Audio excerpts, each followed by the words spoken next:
کیا کہتے ہیں، ہائی گرمی، ہائی بجلی، ہائی مہنگائی، اس وقت بڑے اچھوں کی بجلی اور مہنگائی نے کڑاکے نکال دی ہیں، اور جس سے پوچھو بجلی کا بل پکڑے روتا دکھائی دے رہا ہے۔ کوئی اپنا زیور بیچ رہا ہے، کوئی کولر، کوئی اے سی، کوئی فریج۔ غرض بجلی کا بل دینے کے لیے اب عوام کو اپنے گھر کی چیزیں بیچنا پڑ رہی ہیں۔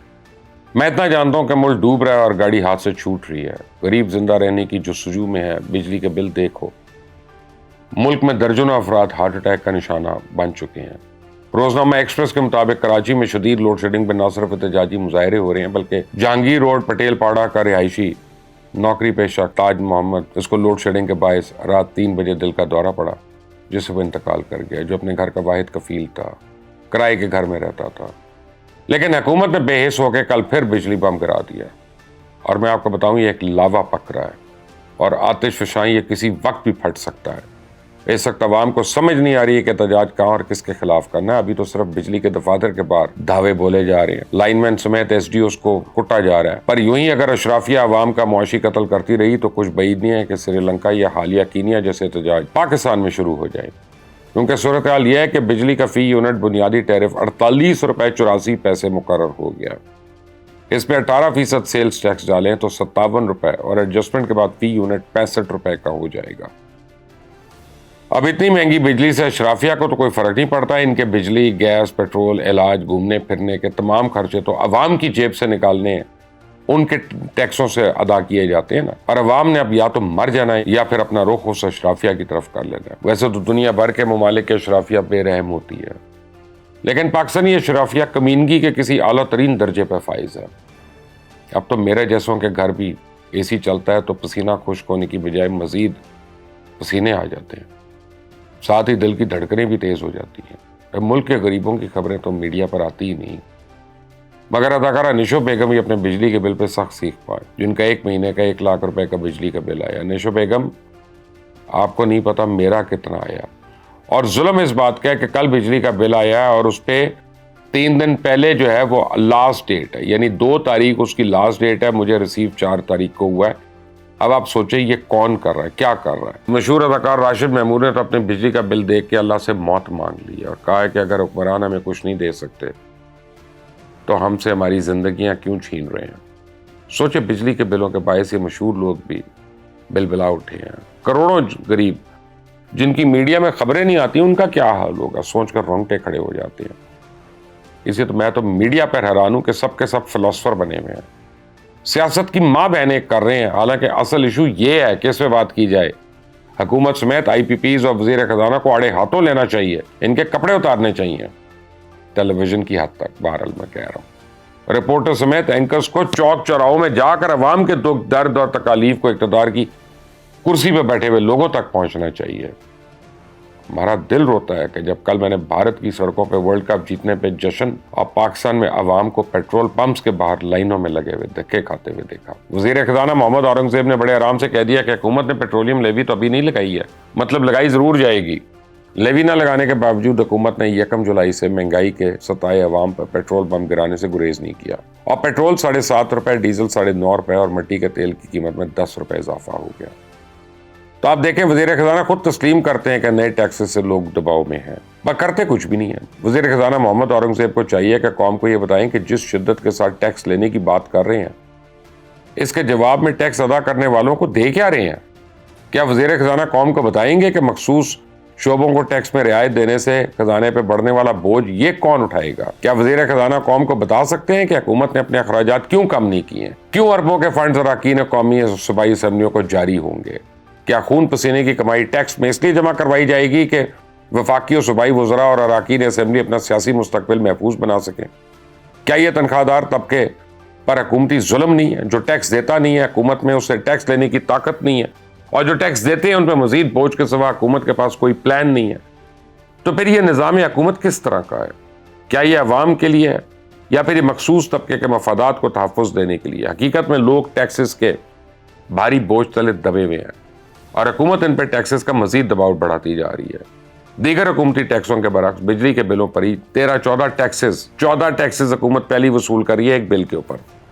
حکومت کے ادارے بجلی عوام کو فروغ کر کے بھاری منافع کما رہے ہیں، اسے ڈریں اس وقت سے جب خیبر سے گوادر تک پاکستان کے بیشتر شہروں میں مختلف مقامات پہ بجلی متاثرین ٹولیوں کی صورت میں جمع ہونا شروع ہو گئے تو پھر پولیس کی بس میں بھی ان ٹولیوں کو روکنا ممکن نہیں ہوگا۔ عام آدمی ٹیکس دیتا رہے، حکمران اور سرکاری افسران مراد لیتے رہے، یہ کہاں کا انصاف ہے؟ کیا عام آدمی دھکے کھاتا رہے اور حکمران طبقہ مزے اڑاتا رہے؟ اب بجٹ میں جو ظلم ڈھایا جا رہا ہے، کیا ملک کے کروڑوں لوگ اس بوجھ کو اٹھانے کے متحمل ہو سکتے ہیں؟ یقیناً یہ ایک بہت مشکل کام ہے۔ لوگ ذہنی مریض بن رہے ہیں، بجلی کے بلوں نے کمر توڑ کے رکھ دی ہے۔ اگر حکومتی اخراجات مراد پہ بات کی جائے تو سابق وزیر اعظم شاہد خاقان عباسی کا بیان حکمرانوں کو آئینہ دکھانے کے لیے کافی ہے کہ حکومت کو عوام پہ ٹیکس لینے کی بجائے اپنے اخراجات کو کم کرنا چاہیے۔ قرضہ لے کے 500 ارب روپیہ MNAs اور MPs کو بانٹا جائے گا تو ماضی میں بھی یہ غلط تھا۔ ان پیسوں میں 1/3 کرپشن کی نظر ہو جاتا ہے۔ ڈیزل اور LPG کی سمگلنگ روک کے ٹیکس جمع کریں تو کوئی اور ٹیکس لینے کی ضرورت نہیں پڑے۔ ملک میں ایک طبقہ ہے جس کی آدھی آمدن حکومت لے جائے گی۔ ایسی دنیا میں وہاں ہوتا ہے جہاں پیدائش سے لے کے مرنے تک انسان کی تمام بنیادی ذمہ داریاں حکومت لیتی ہے۔ اس ملک میں جو تنخواہ دار ہے وہ 40% سے زیادہ ٹیکس ادا کرے گا، اور حکومت جن کی مرہون منت ہے انہیں ٹیکس میں سستا دے دیا جائے گا۔ سمگلنگ روکنے میں ناکامی کی ذمہ دار حکومت ہے، لیکن حکمرانوں کو اس ناکامی کا بوجھ بھی تنخواہ دار طبقہ ہی اٹھائے گا۔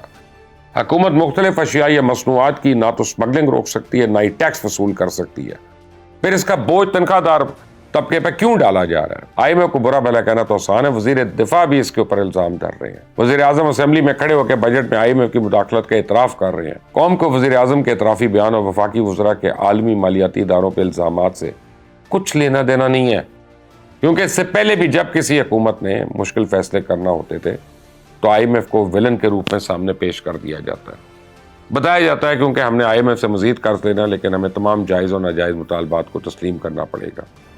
مثلا بجلی مہنگی کرنا، پیٹرول پہ لیویز بڑھانا، دودھ اور سیمنٹ پہ ٹیکس لگانا، تنخواہ دار طبقے کا ٹیکس بڑھانا، یہ سب اقدامات IMF کے دباؤ میں کرنا پڑ رہے ہیں، لیکن یہ باتیں جھوٹ ہیں، یہ جھوٹ بول رہے ہیں، ان کا حقیقت سے کوئی تعلق نہیں ہے۔ آپ مجھے بتائیں اگر واقعی IMF کا دباؤ ہے تو سرکاری افسروں پہ، جج صاحبان پہ، اراکین پارلیمنٹ پہ، دیگر مراد یافتہ طبقے کو مفت پیٹرول اور بجلی کے یونٹ دینے کی سہولت کیوں نہیں واپس لے رہا IMF؟ مہنگی اور پرتعیش اور لگژری کارز کی بجائے افسر شاہی اور منتخب عوامی نمائندوں کو چھوٹی گاڑیاں رکھنے کا کیوں نہیں کہا جاتا؟ اراکین پارلیمنٹ کی تنخواہیں اور امورات میں اضافہ کیوں کیا گیا؟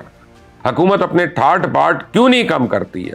اگر عام آدمی بجلی کے نرخوں میں اضافہ IMF کے دباؤ کے تحت کیا گیا تو پھر صنعت کاروں کو فراہم کی جانے والی بجلی پہ 10 روپے یونٹ کی چھوٹ کیوں دی گئی ہے؟ پراپرٹی ٹیکس اگر IMF کے دباؤ پہ لگایا گیا تو پھر سول اور ملٹری حکام کو استثناء کس کے کہنے پہ دیا گیا؟ دودھ کے ڈبے پہ ٹیکس IMF کے دباؤ پہ لگایا گیا تو پھر ہائیبریڈ اور الیکٹرک گاڑیوں پہ ڈیوٹی میں چھوٹ ختم کرنے کا اعلان کر کے پھر یہ فیصلہ واپس کس کے کہنے پہ کیا گیا؟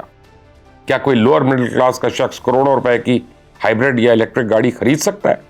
تو پھر مراد یافتہ طبقے کو یہ رعایت کیوں دی گئی ہے؟ حقیقت یہ ہے کہ جب ہم کشکول لے کر IMF کے پاس جاتے ہیں تو ان کی طرف سے کہا جاتا ہے کہ اپنے اخراجات کم کریں، آمدنی بڑھائیں تاکہ قرضہ واپس بھی کر سکیں، تو اس پر واجب الادا سود کی ادائیگی ممکن بنائی جا سکے۔ اخراجات کم کرنے کی بات ہو تو تعلیم، صحت اور ترقیاتی بجٹ کم کر دیے جاتے ہیں۔ IMF کو اس بات سے کوئی دلچسپی نہیں ہے کہ حکومت کس قسم کے اخراجات کم کرتی ہے اور کس شعبے سے کیسے ٹیکس ریونیو میں اضافہ کرتی ہے۔ اسے اصل ولن جو ہے وہ IMF نہیں ہے، ہمارے اپنے حکمران ہیں، ہماری بیوروکریسی ہے جس کی موجیں لگی ہوئی ہیں۔ اب یہ احساس مضبوط ہوتا جا رہا ہے کہ اگر آپ کے پاس تھوڑے بہت وسائل دستیاب ہیں اور آپ کسی اور ملک میں جا کے آباد ہو سکتے ہیں تو یہاں سے زندہ بھاگ جانے میں ہی عافیت ہے۔ آپ لوگ نہ صرف جنرل پرویز مشرف کا زمانہ یاد کرتے ہیں بلکہ پیپلز پارٹی گزشتہ حکومت میں موجودہ دور کے مقابلے میں بہت بہتر محسوس ہوتی ہے۔ مطلب یہ کہ وقت گزر جانے کے بعد گزشتہ حکومت کا تاثر اس لیے بہتر ہو جاتا ہے کہ ہر نئے آنے والی حکومت ظلم اور جبر کے طور پہ نئے طریقے لے کر آتی ہے تاکہ عوام کی رگوں سے خون کا آخری قطرہ بھی نچوڑ لیا جائے۔ یہ وارننگ ہے۔ میں روز لوگوں کو ملتا ہوں، درجنوں کو ملتا ہوں، اور جو بوائل اپ ہو رہے ہیں، میں نے آپ کو جن الفاظ میں یہ باتیں بتائی ہیں یہ بہت شریفانہ لفظ ہیں، بڑے ٹھنڈے مزاج میں نے آپ کو یہ بات پہنچائی ہے۔ ہمارے حکمرانوں کو اگر اب ہوش نہ آیا تو ان کا تو پتہ نہیں کیا ہوگا، پاکستان بھی محفوظ نہیں ہوگا۔ سوچئے گا اس پر۔ اللہ حافظ۔